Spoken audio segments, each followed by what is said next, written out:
Hello, we're the Implementing LGBTQI Cultural Competence and Diversity Education for Occupational Therapy students. Just briefly, just to remind you guys what our research said, higher prevalence of health disparities in the LGBT population.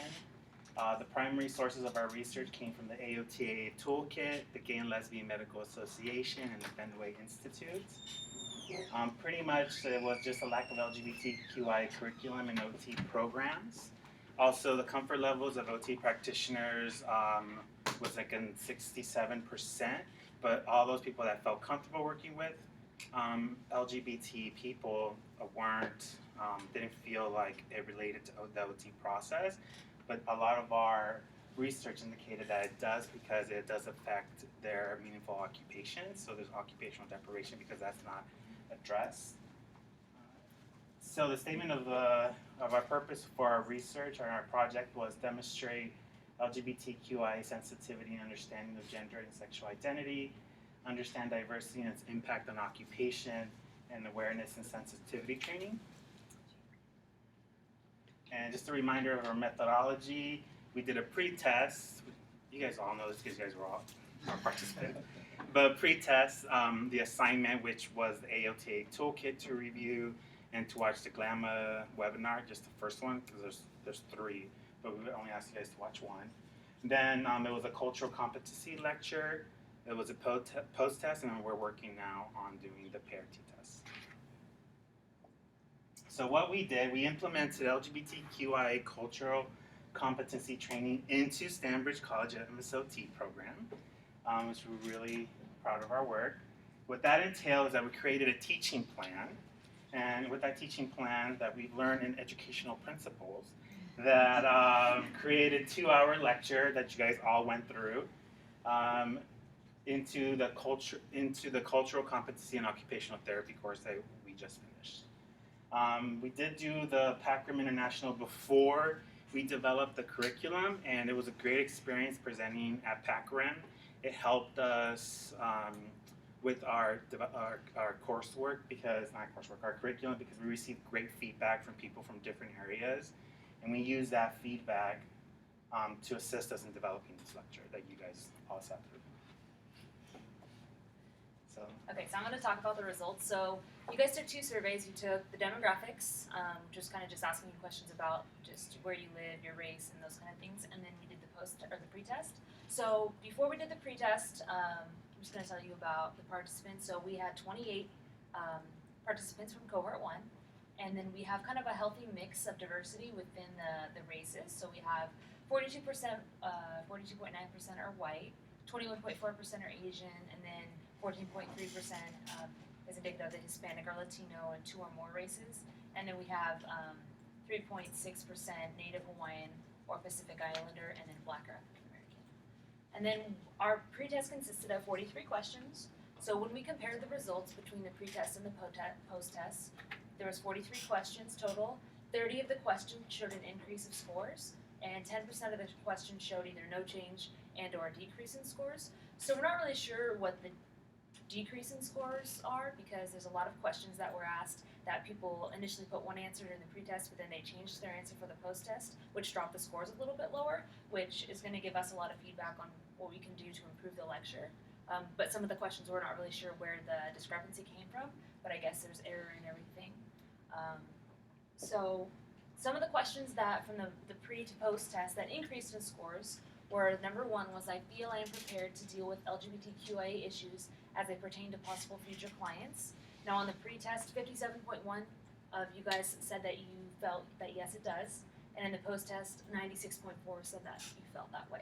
So that's a 39.3% increase from pre to post, so it's really good for indicating that our lecture was helpful.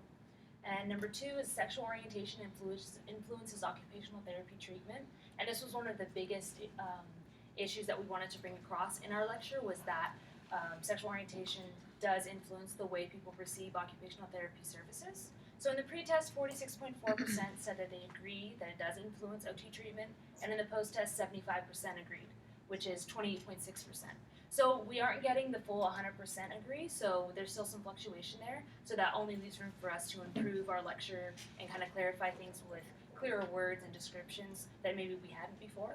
So this was our pilot. The cohort 1 was a pilot, so we have a lot of adjustments that we can make. The third question was, I feel comfortable discussing sexual orientation and related issues with future clients. So on the pretest, 73.8% said yes, and the post-test, 92.9% said yes. So that's an 18.8% increase, which is really good because we want future OT students to feel comfortable addressing these issues with clients who identify as LGBTQIA. And number 4 is sexual orientation influences the occupation in which one chooses to participate. On the pretest, 71.4% agreed. On the post-test, 89.3% agreed. So that's a 17.9% increase. And so like I said before, we're not getting the 100% agree, so there's still some differences there, but I think that we did bring the scores up, so we did something right. And the question number 5 was, I promote the creation of an LGBTQIA-friendly environment within my cohort. So pretest stated 82.2% said yes, and the post-test 85.7%.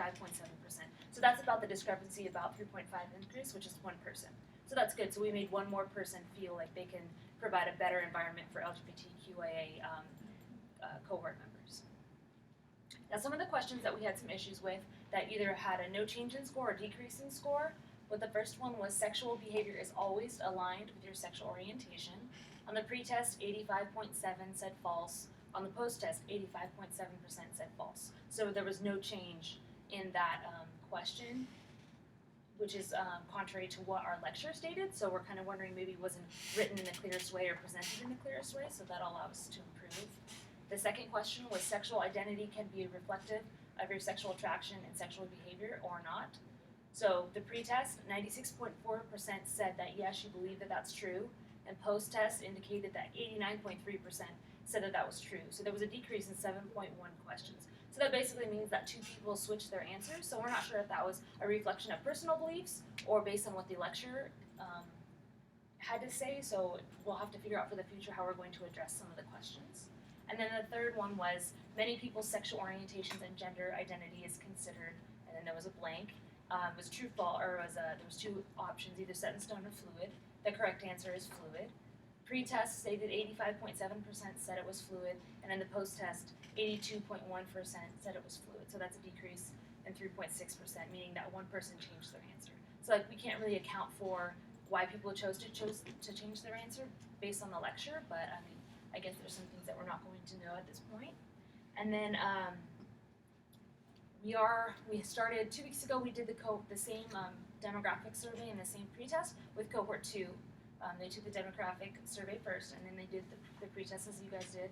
And we currently have 27 participants from cohort 2, and then we'll do the same with 3, and then hopefully someone will do, or we'll do, I don't know, in the future cohort 4. So what do we plan to do next? We have future conferences we plan to attend. We are also going to OTAC, and we also plan to go to the 2015 AOTA Education Summit. So we really want to get the word out there about our research and advocate how much the teaching plan can help the students going into the profession and help OTs see why this is relevant to OT and all medical professions. So we also plan to continue the research. So we're constantly improving and altering the teaching plan, pre-test, post-test. We make little adjustments every time we get feedback. It's not just like a thesis project. We plan to continue working on it long after we graduate or teaching the next cohorts to hopefully continue it for us. We plan to copyright our teaching material, so we started looking into that. And then we want to make the teaching material interchangeable, hopefully for other medical professions aside from OT, because we think it's important, not just in OT, but physicians, everything, because it was even proven, there was only not that many hours for LGBTQI education. So we are working on making the information as easy as possible for a teacher who might not be comfortable with LGBTQI culture to implement it into their lecture. So something that we can copyright and just give to other schools and institutions that we can hand them, and they can just easily read it off, play the lecture, give examples, stuff like that. Any questions? Did you pilot your survey before you gave it to the cohort? Prior to Did cohort you 1? pilot it with anybody to see if the questions? We sent it to you. You looked at it. Dr. Baker looked at it, and Eileen looked at it as So well. just three of us Right. looked at it. Yes. Obviously, I can't remember anything because I don't remember the question number 3 that where it went down, Mhm. or maybe it was 2, where you said or not. Mm-hmm. Was that? Do you think that was confusing to people? You It- said, does it influence behavior or not? right. So that might I think We've it was, actually made confusing. not a lot, but some changes to the pretest. Oh, So when we yeah, do our okay. data analysis, we're going to have to do the data analysis on cohort 1, which is it's more work for us, but oh well. Data analysis on cohort 1 to do the pre and post test, and then for cohort 2, we're going to have to do separate data analysis because the pre-test will be questions are still similar, but we had There's a we little had tweaking. we had to tweak the wording to make it more simple. Some of them we changed it just to true and false, Mhm. just for like easier comprehension. comprehension. And but yeah, we did make a lot of changes to the test. Okay. Do you plan on, 'cause I see this as, I love the fact that you are gonna carry this research on when you become practitioners, because you can be the go-to people in occupational therapy for this line of research, if you want. I mean, people develop a name, researchers. Like in OT, I know who to go to for, who researches addiction. There's one name that stands out, Jenny Stover. You know, I know who to go to who studies XYZ. So you all can be that practitioner or that group that studies this in the future, which would be, I think, really amazing if you would do that. Have you thought about taking this curriculum to the nursing group here on campus or to the PTs, OTAs? One of the issues that we've run into so far is that we have the Campus Pride Index, which indicates, you know, how LGBTQIA friendly your campus is, and currently Stanbridge is not participating in that. They offer courses and curriculum for people, directors of the programs to go and take, and I think Dr. Baker is looking into taking that.